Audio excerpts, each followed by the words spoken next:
Viewers, जैसा कि आपको इल्म है कि पाकिस्तान में T20 कप हो रहा है और इसमें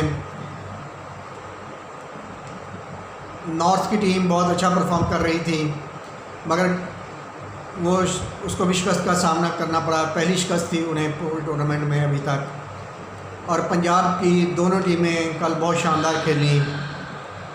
हम बात करेंगे साउथ पंजाब और सिंध के मैच के दरमियान जो खेला गया। साउथ पंजाब ने टॉस जीतकर पहले बैटिंग सिंध को दी और बहुत इंटरेस्टिंग मैच खेला गया। इसके मतलब आपसे बात करेंगे। आप हमारा यूट्यूब चैनल सब्सक्राइब करें, शेयर करें, कमेंट करें, लाइक करें। शुक्रिया। साउथ पंजाब का ये फ़ैसला शुरू में तो बहुत गलत महसूस हुआ, क्योंकि खुर्रम मंजूर जो कि सिंध की तरफ से पिछले दिनों से काफ़ी अच्छी बैटिंग कर रहे हैं, उन्होंने आज 58 बॉलों में 108 रन बनाए, जिसमें 10 चौके और 6 छक्के शामिल थे। उनका भरपूर साथ दिया शफीक ने, जिन्होंने 37 बॉलों में 59 रन बनाए, जिसमें 6 चौके और 2 छक्के शामिल थे, और पहाड़ जैसा स्कोर खड़ा कर दिया 216 रन 3 विकेट पर। लग ये रहा था कि सिंध की टीम एक और फतह समेटने में कामयाब हो जाएगी और सरफराज इस मैच में अपनी टीम को जीत से सरफराज कर पाएंगे। मगर पंजाब की टीमों ने शायद आज तहिया कर लिया है कि उन्होंने आज अपनी रावलपिंडी से जीत का सफ़र आगे बढ़ाना है। तो साउथ पंजाब की टीम की तरफ से शान मसूद इतना अच्छा कप्तान जो है वो इतना अच्छा परफॉर्म नहीं कर पाए और शुरू की विकटें तेज़ी के साथ गिर गईं, मगर बाद में खुशदिल शाह ने एक नाकाबिले यकीन इनिंग्स खेली और पाकिस्तान में खेली गई T20 की सबसे शानदार इनिंग्स खेली। उन्होंने 35 बॉलों में सेंचुरी बनाई, जिसमें 8 चौके और 9 छक्के शामिल थे।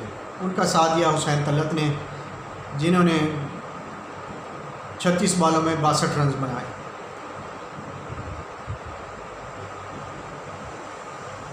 अनवर अली जो कि सिंध की तरफ से बॉलिंग की, उन्होंने 4 ओवर में 47 रन लेकर 4 विकेटें हासिल की। बहुत शानदार बॉलिंग थी, मगर खुशदिल शाह और हुसैन तलत के मुकाबले में उनकी बॉलिंग मांद पड़ गई और कल का दिन खुशदिल खान के साथ रहा।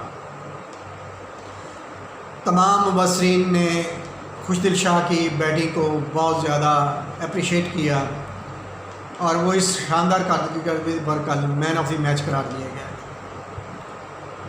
अब देखना ये है कि आने वाले दिनों में पंजाब जो सबसे डाउनफॉल का शिकार था, कल दोनों पंजाब की टीमें जीत कर मैचेस अपने आगे बढ़ी हैं और आने वाले दिनों में क्या परफॉर्मेंस देती हैं और टूर्नामेंट को और इंटरेस्टिंग बनाती हैं या मुल्तान जैसी कारकर्दगी आने वाले दिनों में दोहराती हैं। मगर उम्मीद की जा रही है कि जैसे बाबर आजम कल खेले हैं और बाबर आजम पाकिस्तान के T20 के कैप्टन भी हैं और बहुत अच्छा परफॉर्म कर रहे हैं, वो सेंट्रल पंजाब की तरफ से अच्छा परफॉर्म किया है और आने वाले दिनों में भी शायद वो सेंट्रल पंजाब की टीम को आगे लेकर बढ़ेंगे। और साउथ पंजाब को देखते हैं, खुशदिल शाह, हुसैन तलत और आगे अपनी कारकर्दगी से कितनी अच्छी परफॉर्मेंस देकर आगे बढ़ाते हैं या टॉप 4 में इनके अलावा बाकी टीमें जगह बनाती हैं। कल के मैच के मतलब वसीम अकरम ने एक ख़ास कमेंट्स किए हैं कि ये मैचेस में कप्तान और प्लेयर्स इस बात पर तवज्जो नहीं दे रहे हैं कि टाइम लिमिट का ख्याल किया जाए। मैच जो है बहुत ज़्यादा टाइम ले रहे हैं और प्लेयर बहुत स्लैक फील्डिंग में और कप्तानी में ओवर्स के दरमियान वक्त बहुत ज़ाया कर रहे हैं और ये आने वाले दिनों में इंटरनेशनल क्रिकेट में बहुत प्रॉब्लम क्रिएट करेगी पाकिस्तान के लिए, इसलिए ख्याल करना चाहिए। IPL में और पाकिस्तान लीग में कुछ नए प्लेयर्स ने अच्छा परफॉर्म किया है।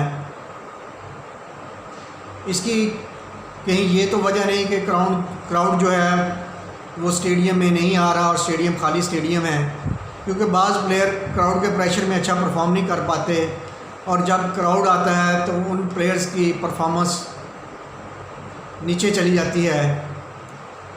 हम उम्मीद करते हैं कि जो प्लेयर अच्छा परफॉर्म कर रहे हैं वो स्टेडियम के फिल होने पे भी अच्छा परफॉर्म करेंगे, क्योंकि T20 में क्राउड की तादाद बहुत ज़्यादा होती है और प्लेयर पर दबाव भी बहुत ज़्यादा बढ़ जाता है। इनके मतलब आने वाले दिनों में हमें आगाही मिलती रहेगी और हम आपसे बात करते रहेंगे। आप हमारा YouTube चैनल सब्सक्राइब करें, शेयर करें, कमेंट करें, लाइक करें, ताकि आपको बेहतर से बेहतर मालूमात मिल सकें। शुक्रिया।